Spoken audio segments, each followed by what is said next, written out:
Arsy dan Raja kembali berjuang untuk mengambil hati dari Ibu Dahlia. Namun sayangnya semua itu sia-sia. Ketika mereka datang dengan membawa makanan kesukaan Ibu Dahlia, mereka justru malah semakin dirujak. Karena baru saja Ibu Dahlia habis digeruduk oleh beberapa rombongan wartawan yang justru membuat hati Ibu Dahlia tertekan dengan pertanyaan-pertanyaan dari para wartawan. Gagal lagi dia, akhirnya Raja bisa berbaikan dengan Ibu Dahlia. Tapi sabar, di balik kesulitan pasti ada kemudahan ya. Dimas saat ini sedang frustasi. Kenapa bisa begitu? Karena Dimas sudah selalu berusaha untuk melenyapkan Iqbal dan juga Dias. Ini selalu saja gagal para pemirsa. Dimas pun mencoba untuk mengganti strategi berpura-pura menjadi baik. Yang awalnya dia mencoba melenyapkan mereka secara langsung. Kini Dimas harus berpura-pura baik dan mencoba untuk menolong mereka. Hingga saat mereka lengah, itulah Dimas akan mencoba melenyapkan mereka. Tapi sayangnya, Iqbal berusaha untuk melawan Dimas dan menggagalkan niat busuk dari psikopat Dimas. Apes lo Dimas, ya. Tetap aja lo sial, percuma udah.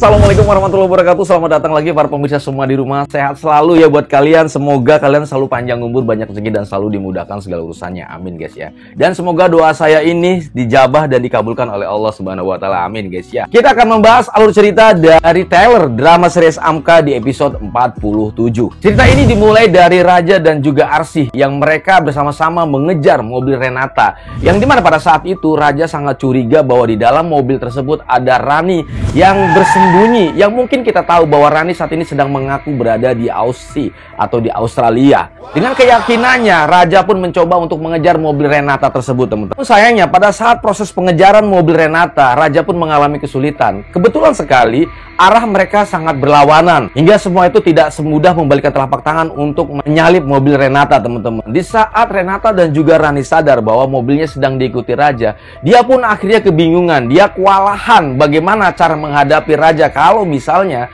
mereka bisa tertangkap. Rani dirujak habis-habisan oleh Raja di tengah jalan. Hingga akhirnya Renata pun mengambil sebuah ide yang sangat licik sekali. Dia mencoba meminta bantuan rekannya yang ada di sekitaran situ. Hingga akhirnya begitu temannya datang, dia mencoba untuk memindahkan Rani dari mobil Renata. Setelah itu dia sengaja untuk menunggu Raja datang untuk menggeruduk dia. Beberapa saat kemudian Raja pun datang dan langsung dia marah-marah sambil keluar emosi dengan begitu kencangnya. "Rani, keluar kamu!" Dengan emosinya Raja pun membuka pintu untuk melihat dan melabrak habis-habisan si Rani yang ada di dalam mobil itu. Namun di luar ekspektasi sekali lagi teman-teman. Karena semua sudah dipersiapkan. Ternyata di dalam mobil tersebut bukan Rani yang ada, justru orang lain. Lalu akhirnya Raja dan Arsy pun pergi meninggalkan Renata di lokasi tersebut. Kemudian dia kembali untuk mencari Dias dan juga Iqbal. Karena Dias dan Iqbal sampai saat ini belum ditemukan. Mereka berada di mana dan ada di mana, mereka sama sekali tidak mengetahui keberadaan mereka berdua. Hingga akhirnya semua cacing perut yang ada di dalam Arsy dan juga Raja semua berteriak dan berdemo untuk meminta makan. Demo. Ini bukan sengketa pilpres ya. Dan ini juga dialog saya. Hingga akhirnya Arsy pun mencoba mengeluarkan ide kepada Raja. Karena kalau kita cari makan soto yang paling enak di kota Jakarta ini, diajaklah Arsy untuk ke tempat soto yang paling enak tersebut, teman-teman. Tiba-tiba Arsy mempunyai ide yang brilian. Sayang, gimana kalau misalnya kita beli soto yang paling enak ini, kemudian kita makannya jangan di restoran ini. Bagaimana kalau kita makan di rumah ibu, ya kan? Dengan bertujuan supaya ibu tuh luluh sama kamu. Dan ya, kita kan bisa mengambil hati ibu. Akhirnya nanti kita bisa baikan lagi deh sama ibu. Mendengarkan ucapan dari Arsy, Raja pun begitu semangat. "Kamu sangat brilian sekali. Ayo, kita beli yang banyak, lalu kita makan di rumah ibu." 2000 years later.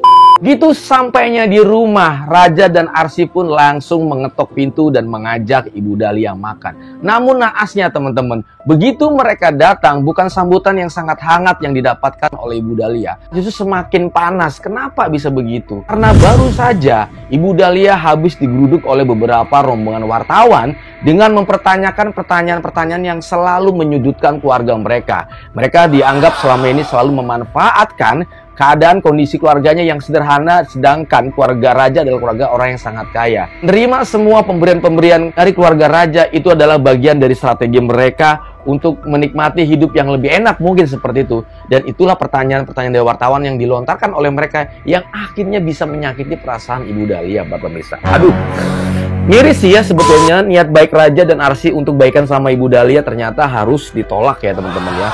Sayang sekali ya, tapi saya sarankan sih kepada Arsy dan Raja, kalau misalnya mubazir tuh soto yang paling enak, mendingan dibawa ke Banten. Yuk, saya siap menampung dan menyambut kalian berdua dengan baik ya. Itu dialog saya.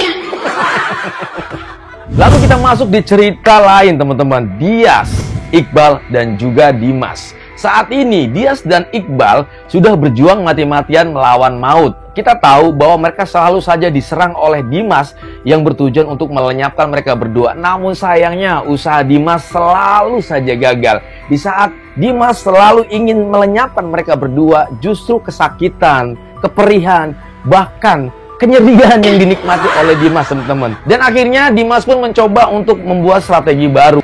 Dia begitu lelah dengan strategi yang selalu saja gagal. Strategi ini justru berbeda dari yang biasanya, yang awalnya mencoba untuk melenyapkan mereka secara langsung. Tetapi saat ini Dimas mencoba untuk berpura-pura menjadi baik terhadap mereka. Kita tahu bahwa Iqbal pada saat itu kondisinya parah ya. Pada saat setelah dia berkelahi dengan Dimas, teman-teman. Dan untungnya ada Dias yang mencoba membantu Iqbal dengan melemparkan kotoran ke dalam mata si penjahat tersebut, dan akhirnya si penjahat tersebut mengalami kesulitan untuk melawan Iqbal. Dias pun kembali mengambil Iqbal, mengangkatnya dengan tertatih-tatih, mencoba untuk menyelamatkan Iqbal dari perkelahian tersebut. Posisi Iqbal sangat tidak berdaya, teman-teman, karena setelah berkelahi ternyata seluruh badannya terluka parah. Akhirnya Iqbal pun menyuruh Dias untuk pergi terlebih dahulu, mencoba meminta bantuan, dan tinggalkan saya di sini. Saya akan menunggu kamu di sini. Pergilah kamu, carilah bantuan di luar sana. Semoga saja nanti ada beberapa warga yang bisa membantu kamu. Karena saking takutnya, Dias pun mendengarkan ucapan Iqbal dan dia langsung pergi. Dia meminta kepada Iqbal untuk jangan kemana-mana, kamu di sini saja. Seketika itu Dias pun mencoba keluar untuk meminta bantuan yang bertujuan untuk menyelamatkan Iqbal yang ditinggalkannya di dalam hutan. Namun teman-teman, anehnya secara tidak sengaja pada saat Dias mencari dan meminta bantuan kepada warga, di tengah-tengah jalan tiba-tiba ada mobil yang mencoba mendekatinya. Ternyata itu adalah Dimas. Ini adalah strateginya. Dia seolah-olah menjadi bego, pura-pura nggak tahu, dan dia bertanya kepada Dias, "Dias, kamu sedang apa di sini?" Dan akhirnya Dias pun langsung meminta bantuan kepada Dimas. Dan berpura-pura baik itu pun akhirnya berhasil membuat Dias terkecoh oleh politik dari si Dimas ini, teman-teman.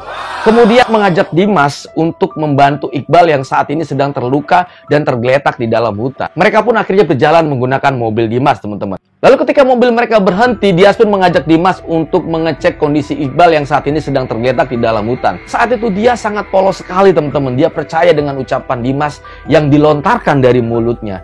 Namun teman-teman, ternyata begitu lama sekali si Dimas ini mencari Iqbal gak ketemu-temu. Tiba-tiba Dias pun keluar dari mobil dan tidak sengaja menemukan mobil yang warnanya sama persis dengan mobil yang mencoba untuk menabrak mereka dan membunuh mereka. Hingga akhirnya mobil mereka pun terjatuh ke dalam jurang yang sangat mematikan. Kok sepertinya mobil ini adalah mobil yang pernah menabrak kita, dan dia pun menghampirinya. Ternyata teman-teman, begitu membuka mobil, di dalam mobil tersebut ada Dimas yang sengaja menunggu Dias untuk menyekap dan membius Dias. Lalu akhirnya Dias pun tertangkap oleh Dimas. Apakah perjuangan Dimas akan sampai di situ, para pemirsa? No, papa. Itu dialognya Abang L. Bukan dialog di sinetron ini. Itu tidak semudah membalikkan telapak tangan. Taktik dan strategi Dimas kembali lagi akan dihancurkan oleh Dr. Iqbal yang superhero yang siap akan memberikan nyawanya membantu berjuang mati-matian untuk Dias. Akhirnya Dimas pun digagalkan kembali oleh Iqbal. Apes lagi. Agak menang lebih mas. Oke guys, ini adalah alur cerita dari Tyler ya, drama series Amka di episode 47. Semoga ini bisa menghibur kalian dan mohon maaf kalau ada kata-kata yang salah pada saat gue membuat konten ini. Terima kasih banyak. Gue undur diri pamit. Assalamualaikum warahmatullahi wabarakatuh dan bye-bye.